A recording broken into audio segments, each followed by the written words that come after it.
Dr. Amanda Clark stared at the screen in disbelief. The numbers made no sense. For 3 months, her team had been testing Earth's first faster-than-light communication system. They had sent messages to empty space, hoping to reach other human colonies that might exist somewhere in the galaxy. But they had never received anything back. Until now, the signal was strong and clear. It came from the edge of the solar system, far beyond Pluto. Amanda's hands shook as she adjusted the controls. The message was not in any human language. It was something else entirely. "Get Captain Morrison on the line," she told her assistant, Dr. Tony Martinez. "Right now."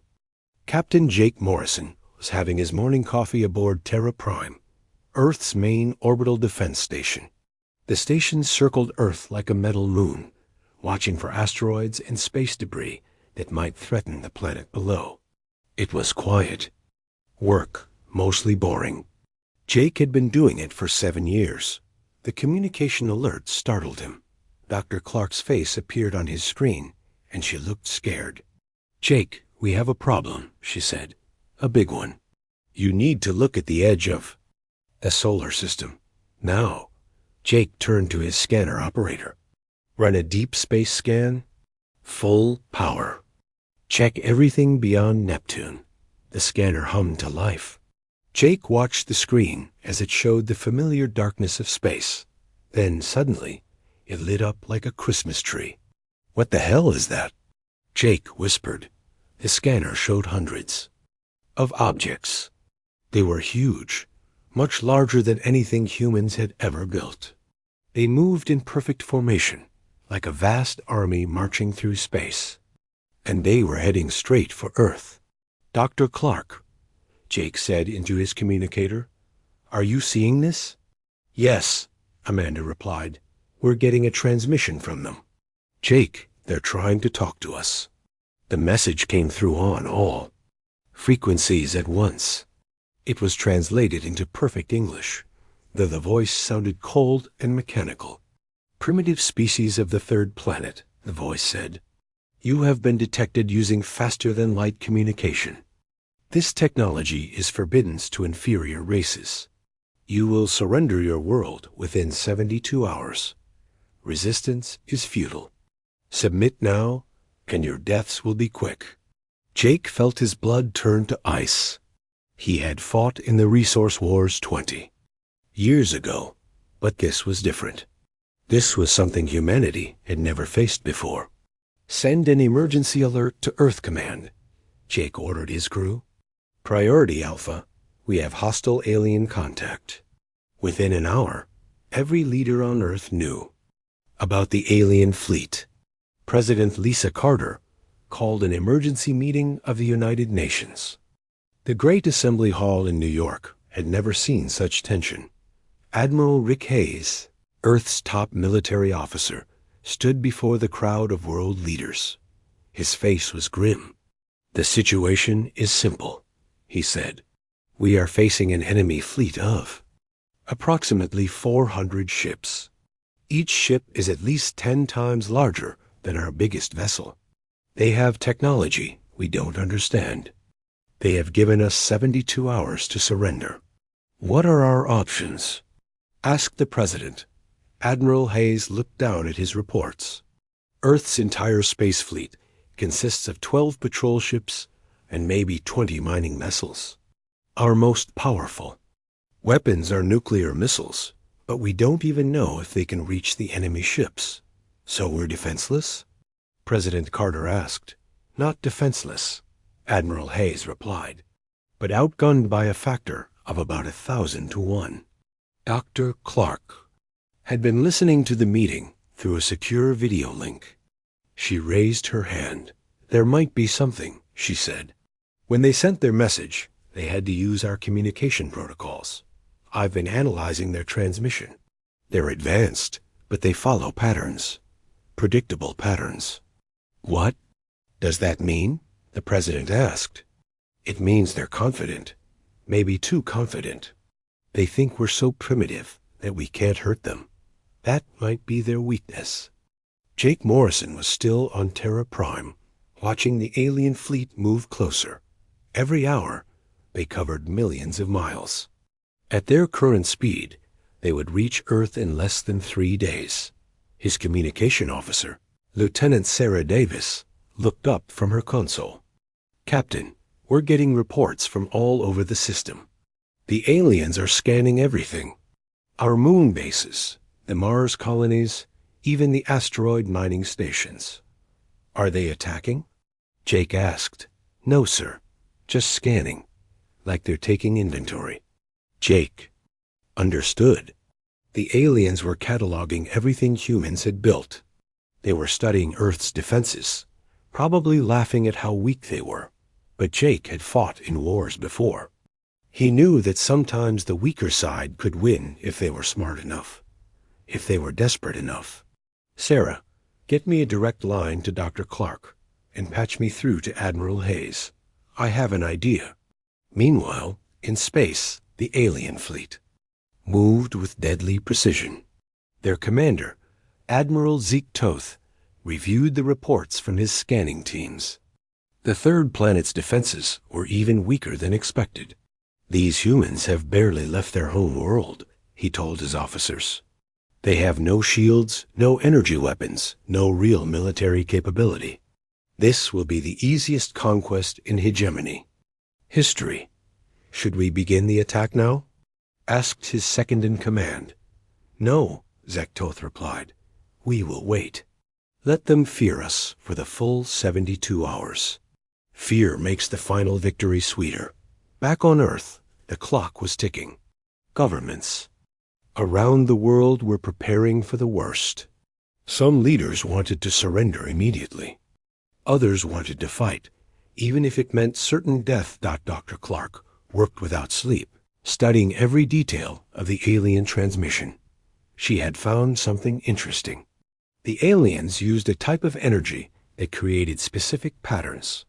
If humans could understand those patterns, maybe they could find a weakness. "Tony," she said to her assistant, "get me every physicist on the planet, and every engineer, and anyone who knows anything about mining equipment." "Mining equipment?" Tony asked. "Trust me," Amanda said. "We're going to need everything we have. And we're going to need to use it in ways no one has ever thought of before."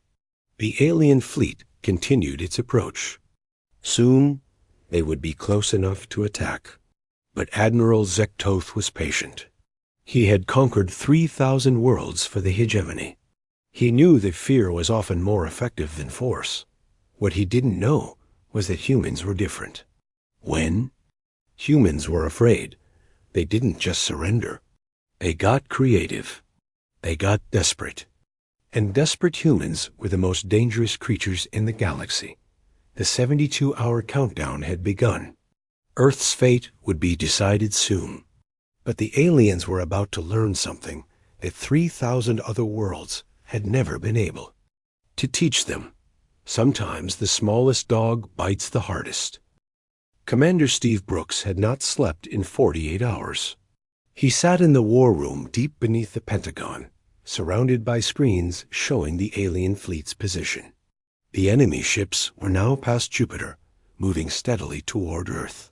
"They're in no hurry," he said to Admiral Hayes. "They think this is already over." Admiral Hayes nodded grimly. "Maybe it is.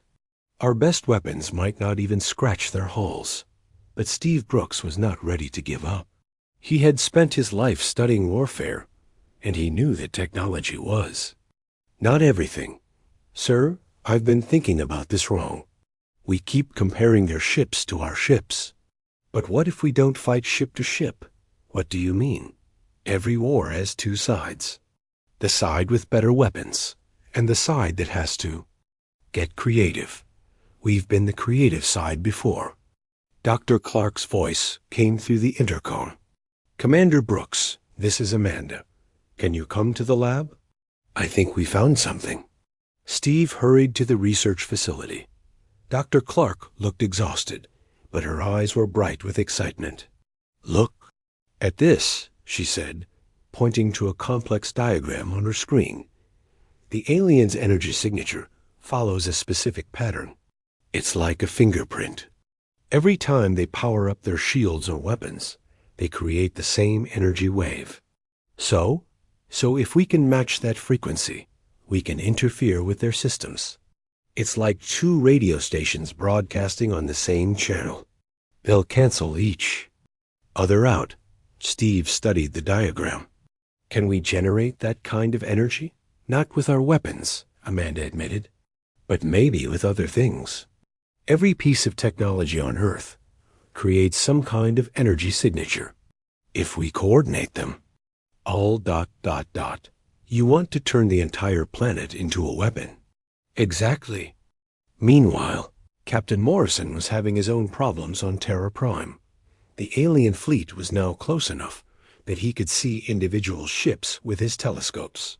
They were beautiful in a terrifying way, made of some kind of crystal that seemed to bend light around it. "Captain," Lieutenant Davis called out, "we're getting a new transmission from the aliens." The same cold voice filled the command center. "Humans of Earth, you have 24 hours remaining. Prepare for conquest. Resistance will only increase your suffering." Jake Morrison had heard enough. He walked over to the communication console and opened a channel to the entire alien fleet. "This is Captain Jake Morrison of Terra Prime," he said. "I have a message for your commander." The response came quickly. "You wish to surrender, human?" "No," Jake replied. "I want to give you a warning. Leave our system now. This is your only chance." There was a pause and the sound of alien laughter. "You threaten us with your primitive weapons? We have conquered 3,000 worlds. Your entire civilization is less than an insect to us." "Maybe," Jake said, "but insects can bite. And sometimes that's all it takes." The communication ended. Jake's crew stared at him in shock. "Captain," Lieutenant Davis whispered, "what are we doing?" "We're buying time," Jake replied, "and we're making them angry. Angry enemies make mistakes." On the alien flagship, Admiral Zektoth was indeed angry. In 300 years of conquest, no primitive species had ever dared to threaten the hegemony. The humans' words were not just insulting, they were unthinkable. "Move the fleet to attack position," he ordered. "We will not wait for the deadline." These humans need to learn respect, but his second-in-command raised a concern. "Sir, the Hegemony Council prefers that we follow protocol. The 72-hour warning has always been honored." Zektoth considered this. The Hegemony had rules for a reason. They had conquered the galaxy by being methodical, not emotional. "Very well, but increase scanning intensity. I want to know everything about their defenses." Back on Earth, Dr. Clark was working with engineers from around the world. They had discovered something remarkable. The aliens' energy patterns were not just predictable, they were inflexible. The Hegemony had used the same technology for so long that they had forgotten how to adapt. "Look at this," she showed Commander Brooks. "Every time they scan us, they use the exact same frequency. It's like they're following a textbook. Can we use that against them? Maybe. If we can create interference at the right moment, we might be able to disrupt their scans. Make them blind when they need to see." Steve Brooks was beginning to understand. "You're not just talking about defense. You're talking about offense." "Right. We can't match their firepower, but we might be able to confuse their systems. Make their own technology work against them." Tony Martinez, who had been quietly working at another console, looked up. "I've been thinking about something else. These aliens, they're used to fighting civilized enemies, species that follow rules. What if we don't?" "What do you mean?" "I mean, what if we fight dirty? Use tactics they've never seen before?" "Steve?" Brooks smiled for the first time in days. "Keep talking." "Well, I've been looking at our mining operations in the asteroid belt. We have fusion charges placed all through the belt for mining operations. What if we didn't use them for mining? The idea was insane. The asteroid belt was hundreds of millions of miles from Earth, but it was also directly in the path of the alien fleet. We'd need perfect timing, Steve said, and we'd have to coordinate with every mining operation in the belt. I know the mining crews, Tony said. They're tough people. They'll do it if it means protecting Earth. Meanwhile, on Terra Prime, Jake Morrison was putting together his own plan. He had spent years watching space traffic, and he knew every ship in the solar system. The 12 patrol ships were fast but lightly armed. The mining vessels were slow, but heavily built. And then there were the construction ships, the cargo haulers, the research vessels. Davis, he called to his communications officer, get me a channel to every ship in the system. Military, civilian, corporate, doesn't matter. I want to talk to all of them. Sir, that's against regulations. Regulations are for peacetime, Lieutenant. This is war. The response was immediate. Captains from across the solar system answered Jake's call. Mining ship captains, cargo haulers, even the crew of a luxury tourist liner that had been heading to Mars. This is Captain Morrison, Jake announced. You all know what's coming. In 20 hours, an alien fleet is going to try to destroy Earth. Our military can't stop them alone, but maybe together we can do something they don't expect. The response surprised him. Ship after ship volunteered to help. Cargo captains offered to carry weapons. Mining crews volunteered to turn their ships into bombs. Even the tourist liner wanted to help. We're not soldiers, said Captain Betty Ross of the mining ship Iron Mountain. But Earth is our home. Tell us what to do. Jake felt a surge of pride. This was humanity at its best. When faced with impossible odds, they did not surrender. They found another way.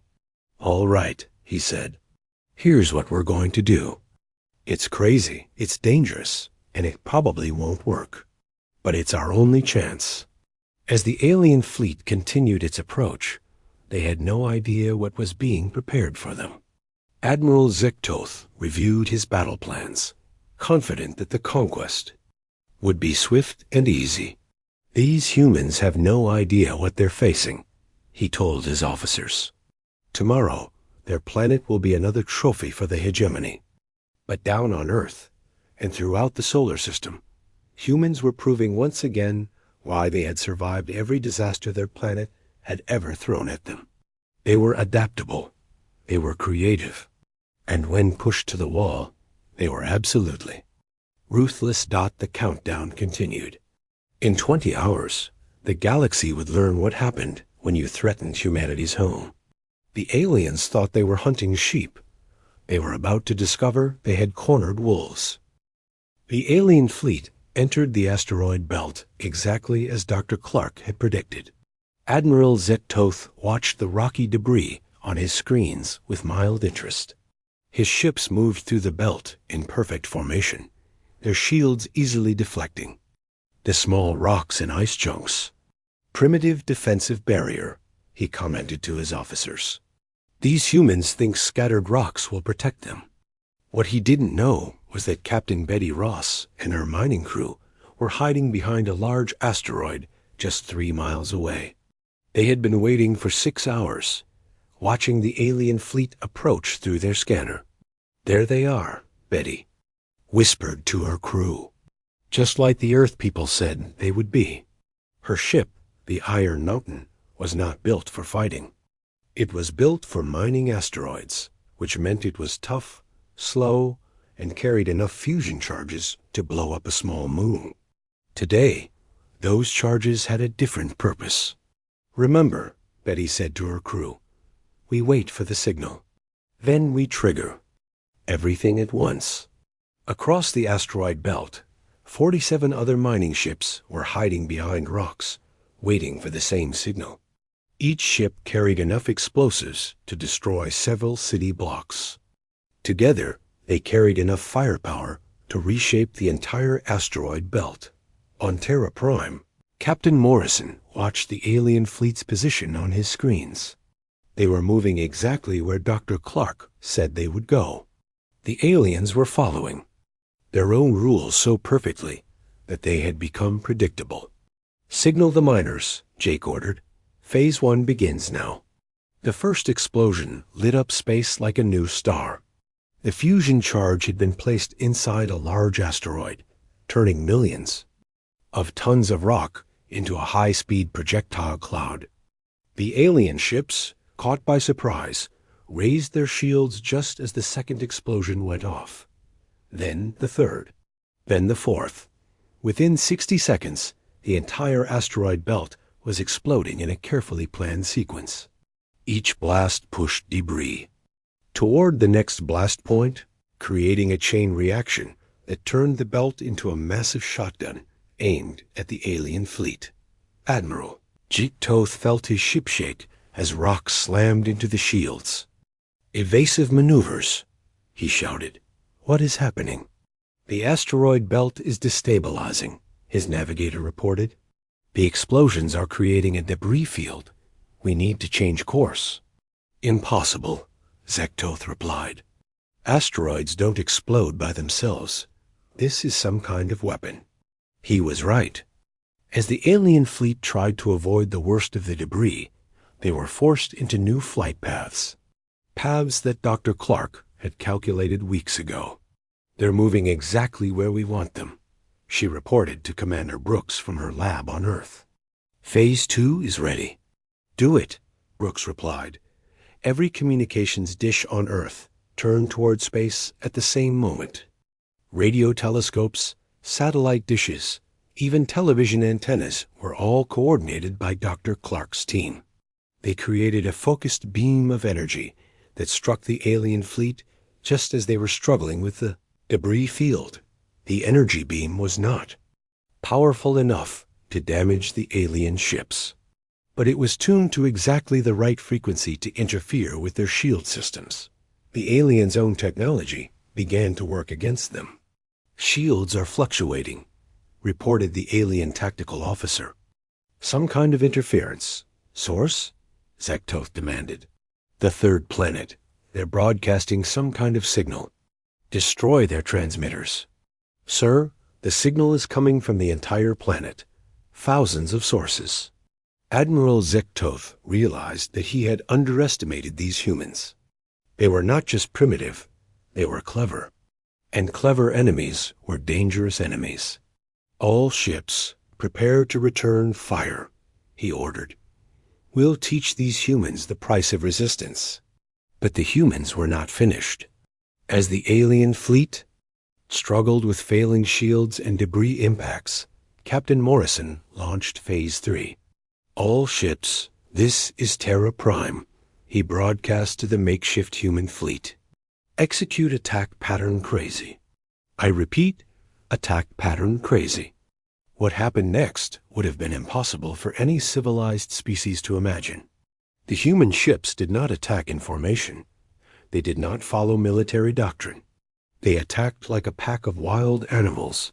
The mining ship Iron Mountain rammed directly into an alien cruiser, its fusion charges exploding on impact. The collision destroyed both ships, but the alien vessel was 10 times more valuable than the human one. A cargo hauler called Big Bertha used its magnetic cargo clamps to grab an alien fighter, then dragged it into the debris field until both ships were destroyed by flying rocks. Not the research vessel Discovery had been modified with welding equipment. It attached itself to an alien ship like a parasite and began cutting through the hull with industrial torches.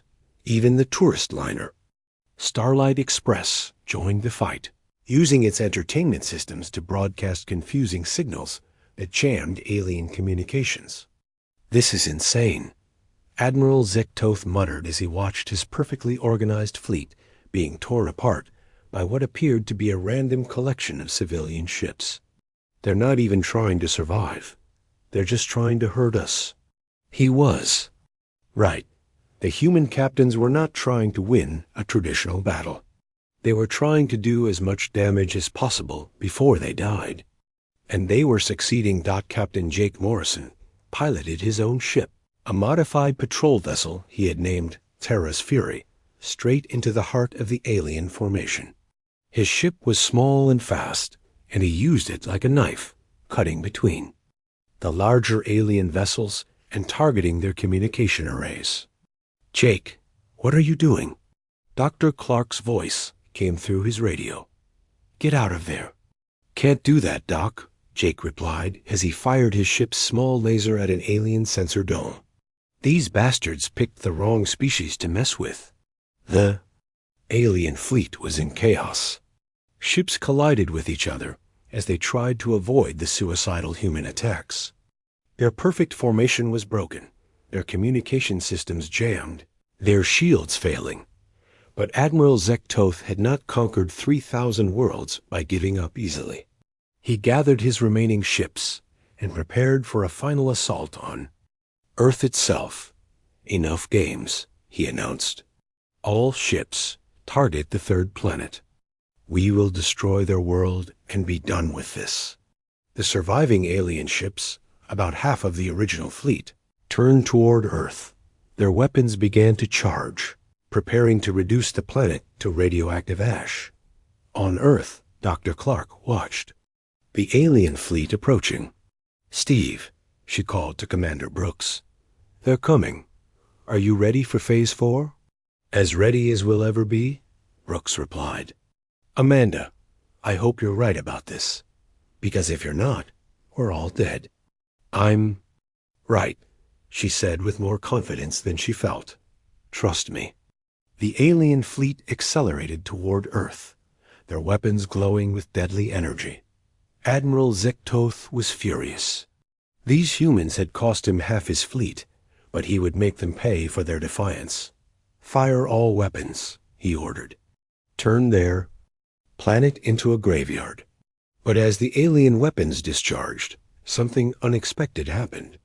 The energy beams that should have struck Earth instead scattered harmlessly into space. The planet seemed to be surrounded by some kind of invisible barrier. "What is this?" Zektoth demanded. "Some kind of shield?" "Negative, sir, His Science." Officer reported. "It's interference. The same frequency disruption we encountered before, but much stronger." Dr. Clark smiled as she watched her plan work. She had used the aliens' own energy signatures against them. Every piece of technology on Earth was broadcasting the exact frequency needed to disrupt alien weapons. The planet had become one giant jamming device. "It's working," she announced. "Their weapons can't lock onto us." But the aliens were not finished.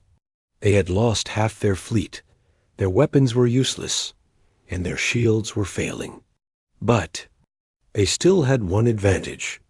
They could ram Earth with their ships, destroying the planet through sheer mass. Admiral Zektoth gave the order that would haunt him for the rest of his very short life. "All ships, prepare for ramming speed. We'll crush their world with our hulls." The alien fleet began its final dive toward Earth, but the humans had one more surprise waiting for them. The biggest surprise of all. Captain Morrison's voice came through every communication system in the solar system. "This is Terra Prime to all human vessels. Time for the final play. Let's show these aliens what happens when you threaten our home."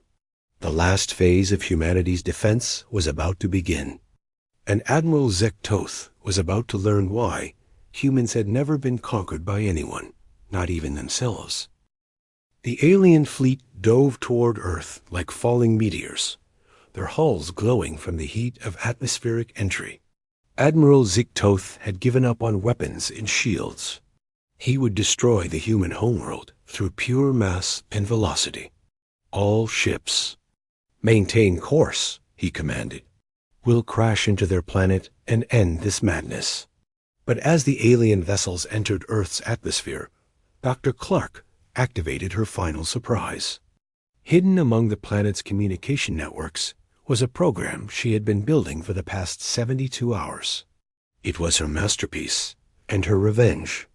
"Tony," she said to her assistant, "remember how I said the aliens follow predictable patterns?" "Yes," Tony replied, watching the alien ships fall toward Earth. Well, I've been analyzing their entire communication system. Every message they've sent, every scan they've made, every order from their commander. Their technology is completely integrated.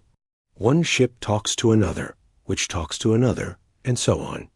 So what happens when you introduce a virus into a completely integrated system? Tony's eyes widened. It spreads to everything. Exactly. Dr. Clark pressed a single button on her console. The program she had hidden in Earth's communication network activated, sending a carefully designed signal to the nearest alien ship. The signal looked like a routine status report, something the alien systems would accept without question. But hidden inside the signal was a cascade program that would spread through the entire alien fleet in seconds. The first alien ship to receive the signal was the destroyer Vaktoth. Its computer systems accepted the false status report and automatically forwarded it to the next ship in the network. That ship forwarded it to the next, and the next, until every alien vessel in the fleet was infected. Admiral Zektoth noticed. The problem first. Navigation. Why are we changing course? I'm not changing course, sir, the navigator replied. The system is responding to some kind of external command. External command? That's impossible. Our systems are encrypted. But it was happening. The alien ships began to turn away from Earth, their own computers overriding the crew's commands. The Cascade program was making them think they were receiving orders from Hegemony Command itself. Engine room. Increase speed toward the target. The program commanded in perfect Hegemony military code. The alien crews, trained to obey without question, followed the false orders. But the target was not Earth. It was each other. Sir, the tactical officer reported, the fleet is converging on our position. What do you mean, converging? All ships are turning toward us. They're accelerating. Admiral Zektoth realized what was happening just as the first collision occurred. The cruiser Ditmolt slammed into the battleship, Zarvok at full speed, destroying both vessels in a ball of fire that could be seen from Earth. All ships emergency stop. Zektoth commanded. Override all navigation systems. But the Cascade program had spread too far. The alien ships were locked into their new course, their own computers convinced that they were following legitimate orders. One by one, they crashed into each other in a series of explosions that lit up the sky. On Earth, people watched in amazement as the alien fleet destroyed itself. The ships that had come to conquer humanity were now burning wreckage falling harmlessly into the ocean. My God, President Carter whispered, watching the display from the White House. They're destroying themselves. Not themselves, Dr. Clark corrected through the communication link. We're destroying them, using their own technology against them. But the battle was not over. Admiral Zektoth's flagship was too far from the other ships to be caught in the collisions, and the admiral himself was too experienced to be fooled by the false orders. Cut all communication links, he ordered. Isolate our ship from the network. Sir, we'll lose contact with the fleet. The fleet is gone, Zektoth said bitterly. These humans have turned our own ships into weapons against us. His flagship, the mighty Hegemony's Wrath, was still intact and still dangerous. Even alone, it was more powerful than anything humanity had ever built. Set course for the third planet, he ordered. We'll finish this personally. The alien flagship accelerated toward Earth, its massive hull glowing with heat. Admiral Zektoth was going to ram the planet himself, even if it meant his own death. But Captain Norrison was not going to let that happen. He piloted his small patrol ship, Terra's Fury, directly into the alien flagship's path. Jake, what are you doing? Dr. Clark called over the radio. That ship is 100 times bigger than yours. I know, Jake replied calmly. But I've got something it doesn't have. What? I've got nothing left to lose. Jake activated his ship's ramming speed and aimed directly at the alien flagship's bridge. It was a suicide run, but he didn't care. Earth was behind him, and he would not let the aliens reach it.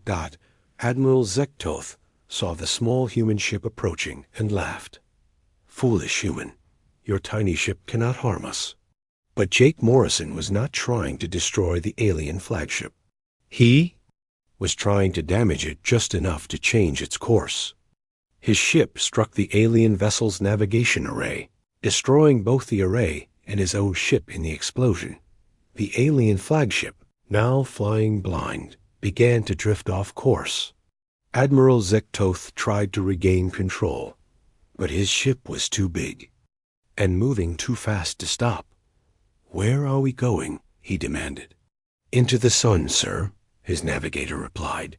"We're on a collision course with the star." Admiral Zektoth felt something he had never felt before in 300 years of conquest. Fear. His ship was doomed, and there was nothing he could do about it. "Send a message to Hegemony Command," he ordered. "Tell them what happened here. Tell them about these humans." "What should I tell them, sir?" Admiral Zektoth looked at Earth, growing smaller on his screens. Such a small planet, with such a primitive species. How had they defeated the mighty hegemony? "Tell them," he said, slowly, "that we underestimated them. Tell them that these humans are not like the others. They don't fight like civilized beings.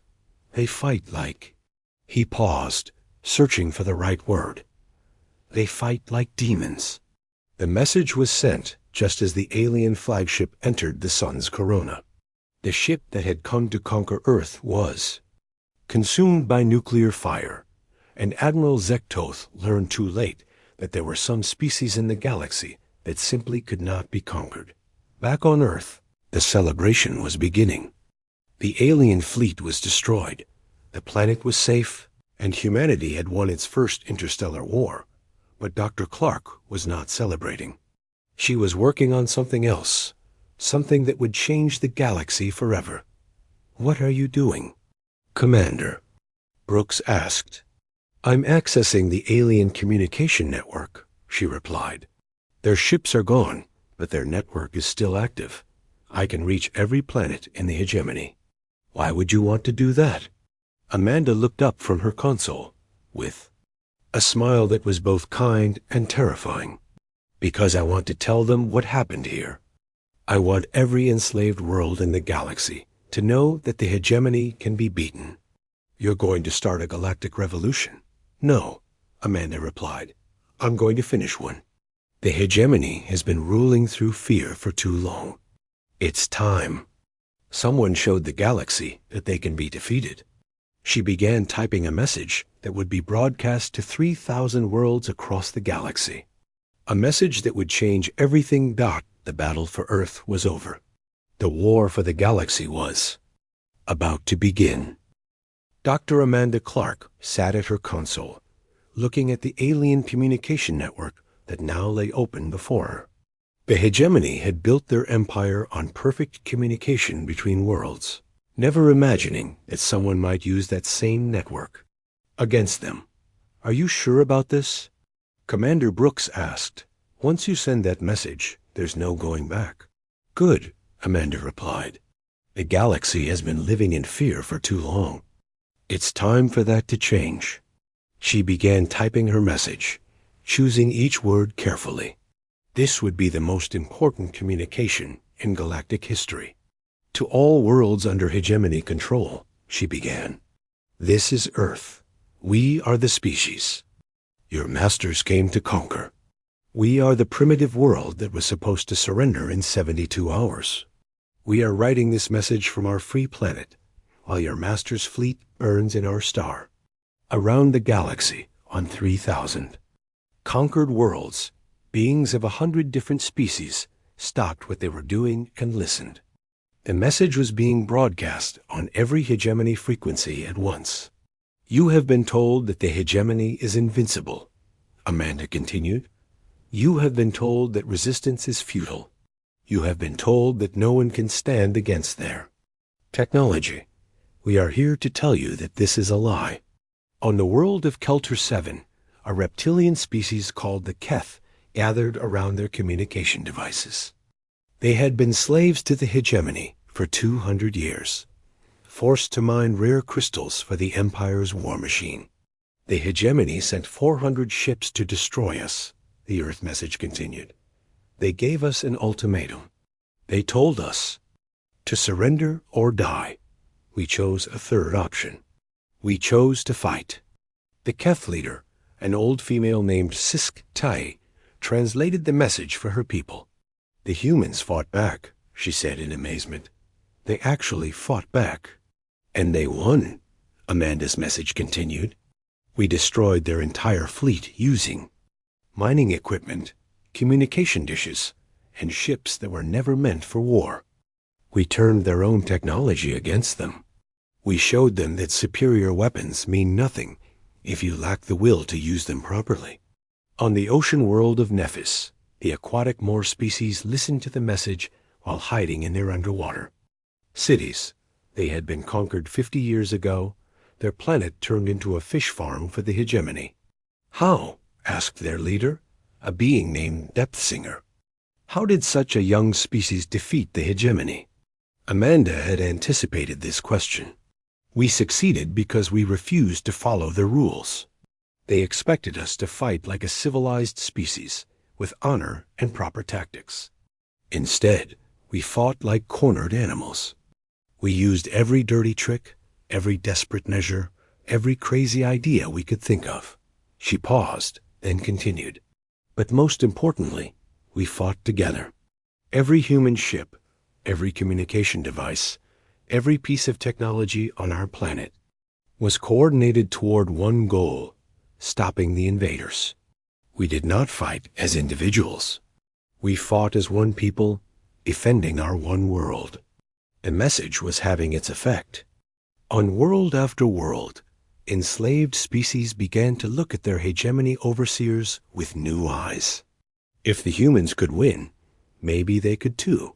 We are transmitting the complete technical specifications for all hegemony weapons and shields, Amanda continued. We are sharing every weakness we discovered, every vulnerability we exploited. You now have everything you need to fight back. Commander Brooks watched the alien communication network light up with activity. It's working, he said. They're talking to each other, world to world, species to species. More than that, Amanda replied. They're organizing. The first rebellion began on Kelter 7. The Keth miners, armed with the knowledge that the hegemony could be beaten, turned their mining tools into weapons. They used the same fusion charges that had helped Earth to destroy the hegemony garrison. Within hours, the uprising spread to Nephis. The Moor used their knowledge of underwater warfare to sink the hegemony's floating cities. The alien administrators, used to dealing with peaceful subjects, had no idea how to fight an entire species that had suddenly decided to resist. All across the galaxy, Amanda announced in a follow-up message, the age of hegemony rule is ending. You are not slaves. You are not subjects. You are free beings, and it is time to act like it. But the humans were not finished. President Carter authorized the construction of a new type of ship, designed specifically to help the rebellion. These ships would carry human volunteers to enslaved worlds, bringing weapons, supplies, and most importantly, the knowledge of how to fight the hegemony. Captain Morrison, who had survived his collision with the alien flagship thanks to his ship's escape pod, was given command of the first ship. He called it Liberation, and its mission was simple: help any species that wanted to be free. We're not trying to build our own empire, he explained to his crew. We're trying to make sure no one can build one ever again. The Hegemony Council, the ruling body of the Galactic Empire, met in emergency session. They had lost contact with Admiral Zektoth's fleet, and now rebellions were breaking out everywhere. How is this possible? demanded Supreme Leader Vorkath. No primitive species has ever defeated a hegemony fleet. These humans are different, replied Intelligence Director Malsek. They don't fight like any species we've encountered. They ignore all the rules of civilized warfare. Then we'll send 10 fleets to destroy them. That may not be wise, Malsek warned. The humans have proven they can turn our own technology against us. And now they're sharing that knowledge with the entire galaxy. Supreme Leader Vorkath realized the terrible truth. The hegemony had awakened something they could not control. By attacking Earth, they had created their own worst nightmare, a species that could teach others how to resist. What do you recommend? He asked. We negotiate, Malsek replied, before it's too late. Back on Earth, Dr. Clark received a message that made her smile. It was from the Hegemony Council themselves, requesting a meeting to discuss mutual cooperation. They want to talk, she told President Carter.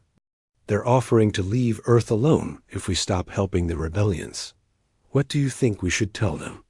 Amanda looked at the communication from the alien empire that had threatened to destroy her world. Then she looked at the reports.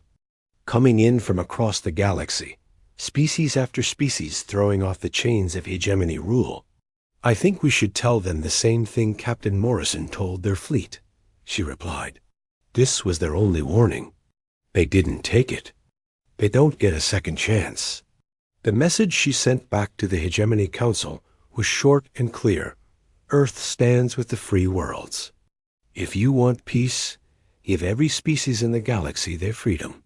If you want war, remember what happened to your last fleet. The galactic revolution that began with Earth's defiance spread to every corner of the galaxy. The hegemony faced with rebellions on hundreds of worlds, and an enemy that could turn their own technology against them, began to crumble. Within a year, the 3,000-year-old empire was gone. In its place rose a new galactic community based on cooperation instead of conquest. Earth became the unofficial leader of this new alliance, not because humans demanded it, but because they had proven they would fight for anyone's freedom. Dr. Clark, now known across the galaxy as the Liberator, established the Galactic Defense Network. Its mission was simple. If any species ever tried to conquer others again, they would face the combined might of the entire galaxy. We learned something important, she said in her final message to the galaxy. Technology doesn't make you strong. Fear doesn't make you powerful. What makes you strong is the willingness to fight for what's right, even when the odds are impossible. Captain Morrison, now Admiral Morrison, commanded the fleet that patrolled the galaxy, ensuring that no new empire could arise. His ships carried a simple message. The galaxy is free. It will stay free. And on Earth, in the museum dedicated to the war that changed everything, there was a simple plaque with a simple message. The Galactic Empire targeted Earth. They got one warning and no second opportunity. The galaxy had learned a valuable lesson about humanity. They were not just good at surviving. They were good at making sure others could survive too.